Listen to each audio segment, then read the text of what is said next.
भारत माता की, भारत माता की, छत्रपती शिवाजी महाराज की, धर्मवीर छत्रपती संभाजी महाराज की, जय भवानी, जय भवानी, जय जय जय जय जय भवानी, जय जय जय जय जय शिवाजी, बोल पुंडलिक वरदा हरी विठ्ठल श्री ज्ञानदेव पंढरीनाथ भगवान की, गणपती बाप्पा। आज मला अतिशय आनंद आहे की महाराष्ट्र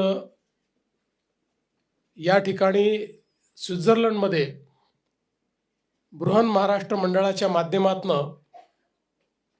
मला बघायला मिळतो आहे। आणि बृहन महाराष्ट्र मंडळाने केवळ स्वित्झर्लंड नाही तर युरोपमधल्या अन्य देशातनंही आज या ठिकाणी प्रतिनिधी बोलवले। सर्वात पहिल्यांदा मी आपल्या सर्वांचे आभार मानतो की जे मराठमोळं स्वागत आपण सर्वांनी या ठिकाणी माझं केलं। मी महाराष्ट्रात आहे की झुरिकला आहे असा प्रश्न मला पडला। पारंपरिक वेश, पारंपरिक पद्धती आणि पारंपरिक उत्साह या तिन्ही गोष्टी या स्वागतामध्ये मला पाहायला मिळाल्या। आणि मी हे समजू शकतो की याकरता आपण सगळ्यांनी किती मेहनत घेतली असेल। एकतर इथे सकाळी 6 वाजता स्वागताला यायचं म्हणजे आपल्यापैकी अनेक लोक रात्रभर जागे असाल, पण तरी देखील उत्साहामध्ये मात्र कुठलीही कमतरता या ठिकाणी दिसली नाही। विशेषतः आमच्या ज्या बहिणींनी लेझिम या ठिकाणी सादर केलं त्यांचं मनापासून मी अभिनंदन करतो आणि आभार मानतो। असं वाटत होतं की कदाचित त्या रोज प्रॅक्टिस करतायत, इतक्या सफाईदारपणे त्यांनी या ठिकाणी लेझिमचं नृत्य सादर केलं। आणि आपली जी पद्धत आहे की कुठलंही स्वागत हे लेझिम पथकाने आपण त्या ठिकाणी करतो।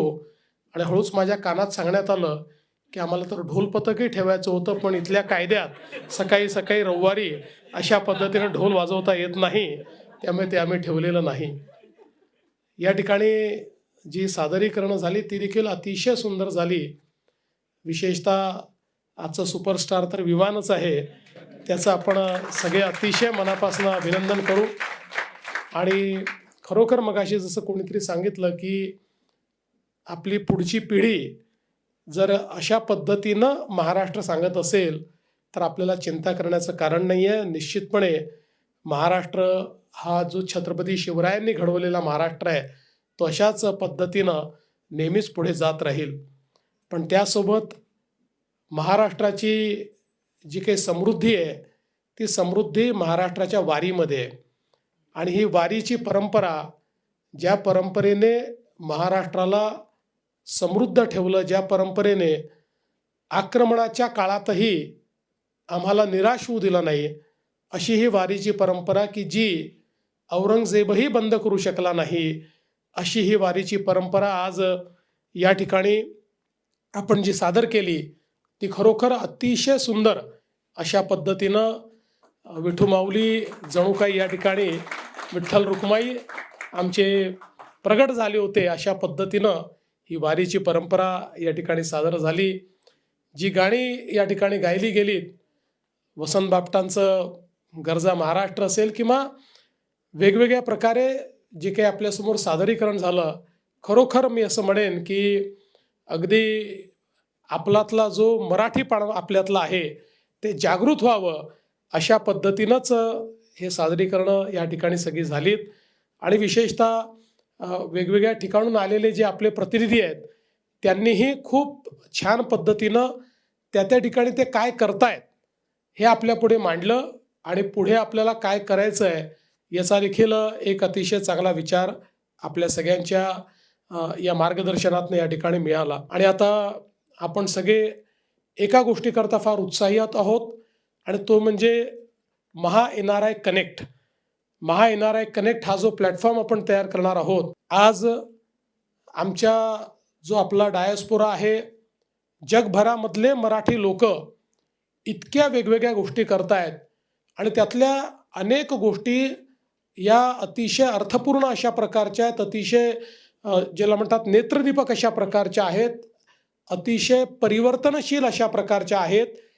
अशा या सगळ्या गोष्टी एकमेकासोबत त्या ठिकाणी शेअरही झाल्या पाहिजेत, एकमेकाला समजलेही पाहिजेत. कारण शेवटी आपण बृहन महाराष्ट्र म्हटलेलं आहे, त्यामुळे त्याचं जे बृहत स्वरूप आहे ते स्वरूप जगाच्या पाठीवर कुठेही गेलो तरी त्या ठिकाणी जे आमचे मराठी जन आहेत त्यांचा कनेक्ट हा जगातल्या इतर मराठी जनांशी असला पाहिजे. मला असं वाटतं याकरता हा एक अतिशय सुंदर प्लॅटफॉर्म आपण तयार करतोय. जो प्लॅटफॉर्म जो छत्रपती शिवरायांनी आपल्याला या ठिकाणी सांगितलं होतं की स्वदेश, स्वधर्म आणि स्वभाषा या 3 गोष्टी फार महत्त्वाच्या आहेत.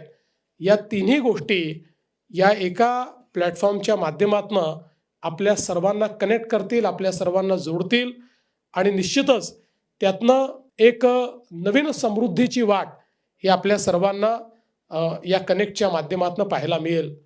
आपल्या सर्वांना कल्पना आहे की आपली मराठी भाषा आपल्या देशाचे पंतप्रधान माननीय नरेंद्र मोदीजी यांनी तिला अभिजात भाषेचा दर्जा दिला. मी नेहमी असं सांगतो की मराठी भाषा अभिजात होतीच, परंतु त्याला राजमान्यता मिळणं हे महत्त्वाचं होतं आणि या निर्णयामुळे राजमान्यता मिळाली आणि आपल्या सर्वांना अभिमान आहे की आता मराठी भाषेला अभिजात भाषेचा दर्जा मिळाला आहे. आणि या मराठी भाषेच्या संवर्धनाकरता, मराठी भाषेच्या लाच अधिक समृद्ध आणि संपन्न करण्याकरता आपण सगळे मिळून या ठिकाणी प्रयत्न करणार आहोत. आणि खरोखर यामध्ये आपलं जे काम आहे ते याकरता अतिशय महत्त्वाचं आहे की आपण भारताबाहेर, युरोपमध्ये, वेगवेगळ्या देशांमध्ये मराठी शाळा चालवता, मुलांना मराठी शिकवता. कारण भाषा एक असं माध्यम आहे की त्या भाषेने आपली संस्कृती, आपले संस्कार, आपले उत्सव, आपल्या परंपरा या सगळ्या गोष्टींशी आपण जोडलं जातो. आपलं साहित्य असेल, आपल्या कला असतील, या प्रत्येक गोष्टीशी आपण जोडलं जातो. आणि आजही मला असं वाटतं की भारतातलं जसं महाराष्ट्र हा एक प्रकारे सगळ्यात समृद्ध राज्य म्हणून महाराष्ट्राकडे पाहिलं जातं, पण भारतामध्ये सांस्कृतिकदृष्ट्याही सर्वात समृद्ध समाज जर कुठे असेल तर तो महाराष्ट्रामध्ये आहे. त्यामुळे केवळ महाराष्ट्राने भौतिक समृद्धी मिळवलेली नाही, तर सांस्कृतिक समृद्धी देखील आम्ही मिळवलेली आहे. आणि मला असं वाटतं की खरं तर आम्ही आमची सांस्कृतिक समृद्धी टिकवली म्हणूनच भौतिकदृष्ट्या आम्ही समृद्ध होतो असं जर मी म्हटलं तर ते चुकीचं होणार नाही. आज मला सांगताना आनंद वाटतो की ज्या प्रकारची प्रगती आपला महाराष्ट्र करतोय, आज $1 ट्रिलियन इकॉनॉमीकडे आम्ही चाललो आहोत. आत्ता तरी कोणाशी स्पर्धा नाही आहे, कारण महाराष्ट्र या स्पर्धेमध्ये इतका पुढे आहे की आपल्या नंतर जो या स्पर्धेमध्ये दुसरं राज्य आहे ते राज्य आपल्यापेक्षा अर्ध्यावर आहे. त्यामुळे मला विश्वास आहे की पहिली सब नॅशनल $1 ट्रिलियन इकॉनॉमी भारतातली आपला महाराष्ट्रच असेल आणि पुढच्या 3 ते 4 वर्षामध्ये हे करून दाखवण्याचा प्रयत्न आम्हाला सगळ्यांना करायचा आहे. आज जसा मगाशी उल्लेख झाला की महाराष्ट्र FDIमध्ये नंबर 1 आहे, महाराष्ट्र स्टार्टअपमध्ये नंबर 1 आहे, महाराष्ट्र आपण जर विचार केला तर एक्सपोर्टमध्ये आज पहिल्या क्रमांकावर आहे, महाराष्ट्र मॅन्युफॅक्चरिंगमध्ये पहिल्या क्रमांकावर आहे. देशामध्ये जी काही डेटा सेंटर कॅपॅसिटी तयार झाली आहे त्याची 60% डेटा सेंटर कॅपॅसिटी ही आज महाराष्ट्राने तयार केलेली आहे. महाराष्ट्र आता AI मध्ये नंबर 1 आहे, महाराष्ट्र डिफेन्स मॅन्युफॅक्चरिंगमध्ये नंबर 1 आहे. त्यामुळे पहिल्या क्रमांकाची ही जी यादी आहे ही एक प्रकारे न संपणारी अशा प्रकारची यादी महाराष्ट्राची आहे. ज्या प्रकारे मोदीजींच्या नेतृत्वामध्ये देशामध्ये इन्फ्रास्ट्रक्चर तयार झालं त्यात सर्वाधिक आयकॉनिक इन्फ्रास्ट्रक्चर तयार करणारा देखील महाराष्ट्र आहे. आताच मुंबईचा उल्लेख झाला. मुंबई हे टोटली आपण ट्रान्सफॉर्म केलेलं आहे आणि पुढच्या काळात ते अजून ट्रान्सफॉर्म करणार आहोत. मी तुम्हाला विश्वासानं सांगतो, आजपासनं दरवर्षी तुम्ही जेव्हा मुंबईला याल, प्रत्येक वर्षी तुम्हाला एक बदललेली मुंबई दिसेल आणि 2030 साली जगातल्या कुठल्याही विकसित राष्ट्राची जी राजधानी आहे त्यापेक्षा उत्तम अशा प्रकारची मुंबई ही पुढच्या 5 वर्षामध्येच आपल्याला तयार झालेली दिसेल. आणि केवळ मुंबईच नाही, तर हे ट्रान्सफॉर्मेशन पुण्यातही दिसेल, हे ट्रान्सफॉर्मेशन छत्रपती संभाजीनगरलाही दिसेल, हे नागपूरलाही दिसेल, हे नाशिकलाही दिसेल, हे कोल्हापूरलाही दिसेल. अतिशय चांगल्या पद्धतीनं आपण आता आपल्या कार्याचा वेग पकडलेला आहे आणि मला विश्वास आहे की आपली टॅगलाईनच आहे, आता महाराष्ट्र थांबणार नाही. त्यामुळे महाराष्ट्र आता अतिशय वेगाने पुढे जाणार आहे आणि या सगळ्या आपल्या वेगामध्ये आपल्या सगळ्यांचा जो सहभाग आहे तो अत्यंत मोलाचा आहे. मला असं वाटतं की एक प्रकारे तुम्ही वेगवेगळ्या देशातले महाराष्ट्राचे आणि मराठीचे राजदूत आहात. तुम्ही या ठिकाणी आपल्या महाराष्ट्राची संस्कृती, आपली भाषा याचा एक परिणाम, एक इम्पॅक्ट हा तयार करता. आणि विशेषतः ज्या प्रकारे आपल्या मराठी कम्युनिटीने, आपल्या सगळ्या मराठी लोकांनी जगभरात नाव कमावलेलं आहे, अनेक वेळा तुमच्याकडे पाहून त्या ठिकाणी आम्हाला सन्मान मिळतो की मराठी आहेत म्हणजे चांगले आहेत, कारण या देशामधल्या मराठी लोकांनी चांगलं काम केलं आहे.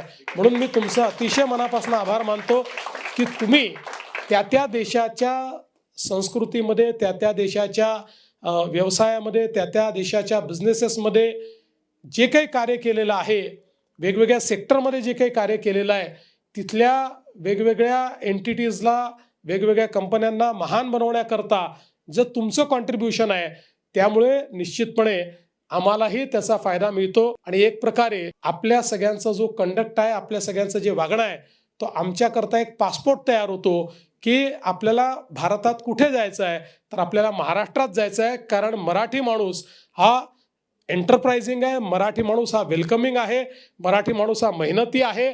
अशा पद्धतीनं आपल्या सगळ्या मराठी माणसाची एक प्रतिमा ही तुम्ही परदेशामध्ये या ठिकाणी तयार केली आहे आणि म्हणून तुमचे अतिशय मनापासून आभार मानतो. आज खरं म्हणजे काय बोलावं आणि काय बोलू नये अशा प्रकारचं माझ्यासमोर संभ्रम आहे.